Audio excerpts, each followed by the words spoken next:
ಹೊಸಕೋಟೆ ತಾಲೂಕಿನ ಅತ್ತಿವಟ್ಟ ಗ್ರಾಮದ ಸರ್ಕಾರಿ ಶಾಲೆಯ ಆವರಣದಲ್ಲಿ ಆಯೋಜಿಸಲಾಗಿದ್ದ 77ನೇ ಗಣರಾಜ್ಯೋತ್ಸವ ಅಂಗವಾಗಿ ನಮ್ಮ ಪುಣ್ಯಭೂಮಿ ಸೇವಾ ಸಮಿತಿ ವತಿಯಿಂದ ಸರ್ಕಾರಿ ಶಾಲೆಯ ಮಕ್ಕಳಿಗೆ ಕಲಿಕಾ ಸಾಮಗ್ರಿ ಹಾಗೂ ಶಾಲಾ ಬ್ಯಾಗ್ ಮತ್ತು ಟೇಬಲ್ ಮತ್ತು ಚೇರ್ ವಿತರಣೆ ಮಾಡಲಾಯಿತು. ಇನ್ನು ಕಾರ್ಯಕ್ರಮದಲ್ಲಿ ಐಕಾನ್ ಗ್ರೂಪ್ ಮಾಲೀಕರಾದ ಸಂತೋಷ್, ಸರ್ಜಾಪುರ, ಎಸ್ಎಲ್ವಿ ಮಂಜು, ಚಲನಚಿತ್ರ ನಟ ಸತ್ಯ, ಸೊಪ್ಪಹಳ್ಳಿ ಸತೀಶ್, ಹಾರಗದ್ದೆ ಮನು, ಅಶೋಕ್ ಹಾಗೂ ನಮ್ಮ ಪುಣ್ಯಭೂಮಿ ಸೇವಾ ಸಮಿತಿಯ ಪದಾಧಿಕಾರಿಗಳು ಭಾಗವಹಿಸಿದರು.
ಶಾಲಾ ಮಕ್ಕಳಿಗೆಲ್ಲ ಗಣರಾಜ್ಯೋತ್ಸವದ ಶುಭಾಶಯಗಳು. ಗಣರಾಜ್ಯೋತ್ಸವದ ಬಗ್ಗೆ ತುಂಬಾ ಜನ ಗೊತ್ತಿರಲ್ಲ. ಮೋಸ್ಟ್ಲಿ ರಿಪಬ್ಲಿಕ್ ಡೇನ ನಾವು ಸೆಲೆಬ್ರೇಟ್ ಮಾಡ್ತಾ ಇರೋದು 1947ರಲ್ಲಿ ಸ್ವತಂತ್ರ ಸಿಕ್ಕಿದಾಗ ಸಡನ್ ಆಗಿ ಅವಾಗ ಆಗಿನ ಕಾಲಕ್ಕೆ 80 ಕೋಟಿ 75 ಕೋಟಿ ಜನಸಂಖ್ಯೆ ಇದ್ದಿದ್ದನ್ನ ಡಿವೈಡ್ ಮಾಡಬೇಕಾದ್ರೆ 47ರಲ್ಲಿ ನಮ್ಗೆ ಸ್ವತಂತ್ರ ಸಿಕ್ಕೋದು 3 ವರ್ಷ ಆಯ್ತು. 1950 ಜನವರಿ 26ರಂದು 3 ವರ್ಷ ಕಾಲಾವಧಿ ತಗೊಂಡು ಭಾಷಾವಾರು ವಿಂಗಡಣೆ ಮಾಡಿ ರಾಜ್ಯವಾರು ಮಾಡಿ ಗಣರಾಜ್ಯೋತ್ಸವ ಅಂತೇಳಿ ಆಚರಣೆ ಮಾಡಿದ್ರು. ಭಾಷಾವಾರು ರಾಜ್ಯ ವಿಂಗಡಣೆ ಮಾಡೋದು, ಅದೊಂದು ಸೆಲೆಬ್ರೇಷನ್ ಮಾಡಬೇಕು ನಮ್ಮ ಗಣರಾಜ್ಯೋತ್ಸವ ಅಂತೇಳಿ ಅವತ್ತಿನ ದಿನ ಇದು ಪರಿಗಣನೆಗೆ ಬಂದಿತ್ತು. ಜನವರಿ 26, 1950ಯಲ್ಲಿ ಅದನ್ನ ಸೆಲೆಬ್ರೇಟ್ ನಾವು ಮಾಡ್ತಾ ಇರೋದು. 1950 ಇಂದ ಇಲ್ಲಿವರೆಗೂ ಮಾಡ್ಕೊಂಡ್ ಬರ್ತೇವೆ, ಮುಂದಕ್ಕೂ ಮಾಡ್ಕೊಂಡು ಹೋಗ್ಬೇಕು. ಇದು ಮಕ್ಕಳಿಗೆ ಗೊತ್ತಿರಬೇಕು, ತಿಳುವಳಿಕೆ ಅನ್ನೋದು ಒಂದು ಉದ್ದೇಶ.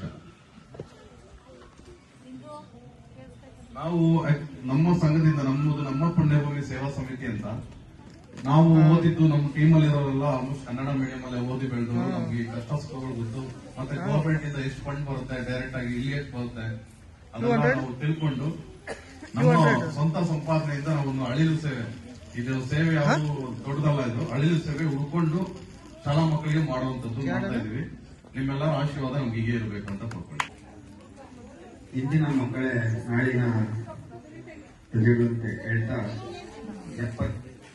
77ನೇ ಗಣರಾಜ್ಯೋತ್ಸವದ ಶುಭಾಶಯಗಳನ್ನು ತಿಳಿಸುತ್ತಾ, ಇದೇನು ನಮ್ಮ ತಂಡ ಎಲ್ಲ ರಾಜ್ಯಗಳಲ್ಲೂ ಒಂದೊಂದು ಶಾಲೆಗಳನ್ನ ಅರಿವಿರುವಂತ ಅಲ್ಲಿಗೆ ಏನೇನು ಬೇಕೋ ಆ ವಸ್ತುಗಳನ್ನು ಕೊಡುವ ಮುಖೇನ ಹೊರಟಿತ್ತು.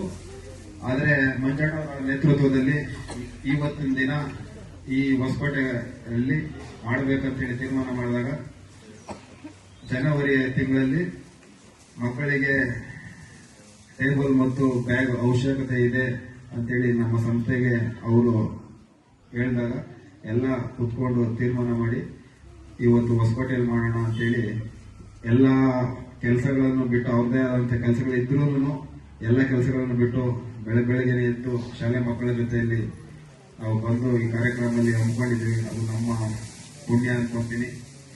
ಇದೇ ರೀತಿ ನಮ್ಮ ತಂಡ ಮುಂದೋಗ್ಲಿ, ಇದೇ ರೀತಿ ಎಲ್ಲ ಮಾಡಲಿ ಅಂತೇಳಿ ಆಶಿಸ್ತಾ, ನಿಮ್ಮೆಲ್ಲರಿಗೂ ಕೊನೆಯದಾಗಿ 77ನೇ ಗಣರಾಜ್ಯೋತ್ಸವ ಶುಭಾಶಯಗಳು ತಿಳಿಸ್ತಾ, ನಿಮ್ಮೆಲ್ಲರಿಗೂ ಒಳ್ಳೇದಾಗಲಿ, ಒಳ್ಳೆ ಜೀವನ ರೂಪಿಸ್ಕೊಳ್ಳಿ ಅಂತ ಹೇಳಿ